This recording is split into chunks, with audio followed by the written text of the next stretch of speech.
Kenny, can you treat these occasions as just another game? I don't know what is just another game. Every game's very important for this football club anyway. Liverpool, Manchester United is a game that a lot of people look forward to. You get the same rewards from it. Regards points, you never get a wee bit more credit.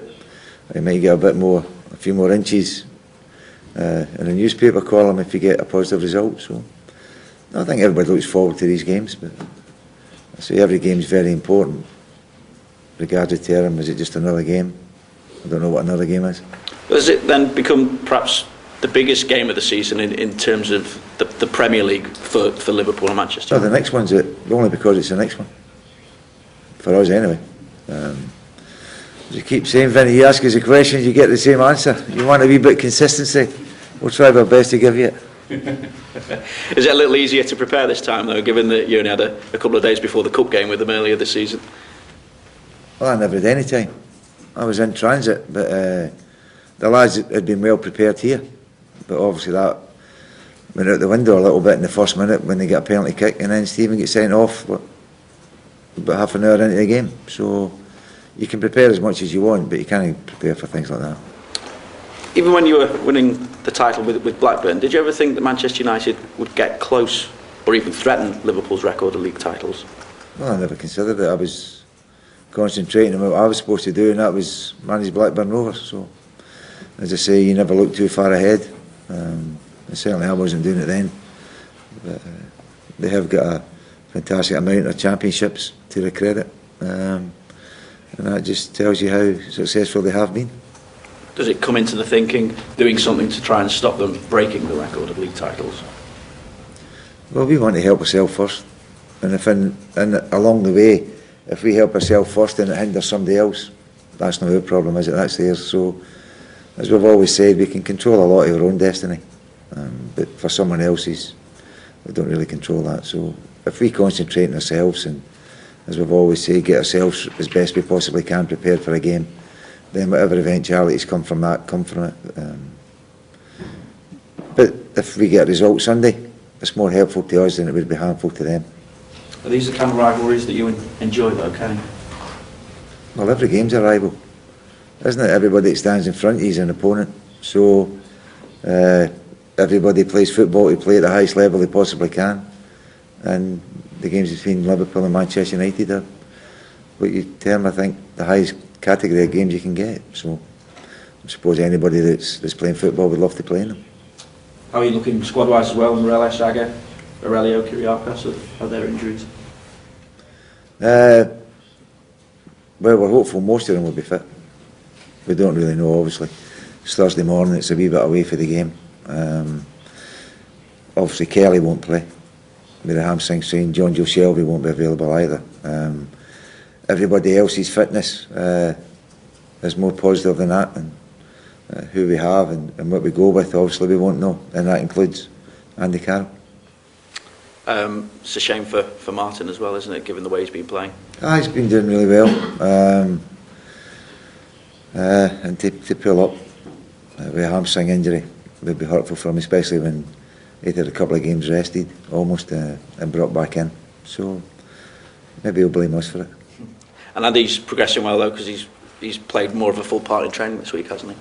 Well, Andy's training was always progressing, but it's not progressed into a game yet. So we said all along that we've been delighted with his progress and what he's done, and there's not been anything that he's done that hasn't been encouraging. But as I say, whether he's involved in Sunday or no, I'm sure Fergie would love to know, but we don't know. So if he knows, he's a better guy than us. Is there only one way to celebrate your 60th birthday this weekend then as well? Aye, with the kids. Is that what you're doing tomorrow?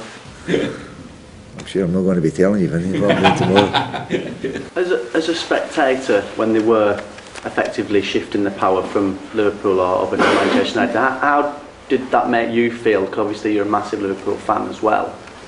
So how did you feel about that? How did I feel about the power being changed? Well, I think I was working for a good part of the time, in the early doors anyway. And I was having my own competition against Manchester United when I was at Blackburn and then Newcastle. So I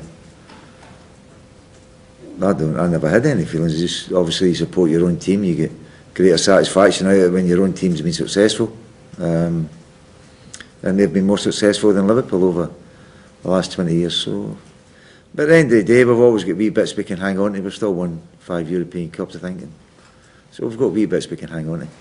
And how's your relationship with Sir Alex now? What do you mean now? Well, hasn't it? It's never been any different. Oh, how is it then? Well, if you read my book, you'll tell you. You get For those that haven't bought your book yet. Well, there you are. You best hurry up, by the way. You best hurry up. I've never had a problem with Ferry. I've got respect for the job he's done as a manager. Never had a problem. Known him for a long time. Maybe 40 years or something when I first came across him, so don't have a problem. Will you have a nice bottle of red waiting for him? Well, it's my birthday. It's not his. He'll have what everybody else gets. Kenny, in these games, given the magnitude of what's at stake, you know, for the fans at both ends of the M62, how difficult is it for the players to remain disciplined throughout the 90 minutes? Well, it's hard for us to talk about discipline. We get somebody sent off the last game, and there's been other people from United sent off recently. Obviously, Vidic would be the one that you think about most, but he obviously he's unavailable for them. I don't think it's difficult to discipline yourself to play a match. You have to compete. It's a fine line between how you compete and if it's a fair or unfair challenge. If you do something stupid, you deserve to be sent off. So I don't think there's any problem with the discipline from either team. Certainly from us, there's no problem. The lads and the supporters, everybody, will be right up for the game, and they'll all look forward to the game. Is it hard, though, sometimes to remain on the right side of controlled aggression, because you want controlled aggression? I mean, that can play a massive part for you, but once you go... That's part, not just for this game, but for every game. You've got to have controlled aggression. You can't go about punching and kicking people and headbutting people and expect to stay in the pitch. So it's got to be within the rules of the game, and the lads know the rules of the game. They also know that we've got to compete. So I don't think there's anything else that you can do to help them along the way. I think they know enough themselves to be able to compete properly. Wayne Rooney, by his own admission, has had a pretty poor season by his standards, but even amongst that, he has this fantastic ability to change games, doesn't he? If you look at the goal against Chelsea, even though they got beat, but the goal against City as well, the overhead kick, and difficult to try and to counteract that. I don't think Wayne Rooney has to justify his ability as a footballer to anybody. I think anybody that's involved in football would know that he's a top class player, and he does have the ability to do all the things that you said there. But I hope he doesn't do them Sunday. Is it difficult, though, to lay solid plans against somebody with that sort of ability to try and keep them quiet? I think it's difficult to keep them quiet at times, but it's not difficult to lay plans. That's their job, isn't it? Whether it works or not remains to be seen, but as I say, it's not difficult to lay plans. If you can't have an idea in your mind what you want to do for a game coming up, then we've got a problem. So it's not just Wayne that you need to concern yourself with, it's Manchester United, and as I say, as a team, they're a top team. That's why they're the top of the league at the moment. Beating Manchester United would be important for you, as a one-off, 3 points. How much of a boost might it be for the rest of the season, bearing in mind where Liverpool are at the moment? Well, it never does anybody any harm to win a game. Obviously, the 3 points would be very welcome, and what the 3 points would bring for ourselves in the future, we don't know. But certainly, it wouldn't do anybody any harm for us to win the game. Andy Carroll may play, may not play, may come on as a substitute. How important, though, from the team? It may not even be a substitute. So there you go. You may be going to see Boyzone. How important is it to have a talismanic centre forward, somebody leading the attack as you're going towards the opposition goal? No, we need good players in every position, and irrespective of what the individual is.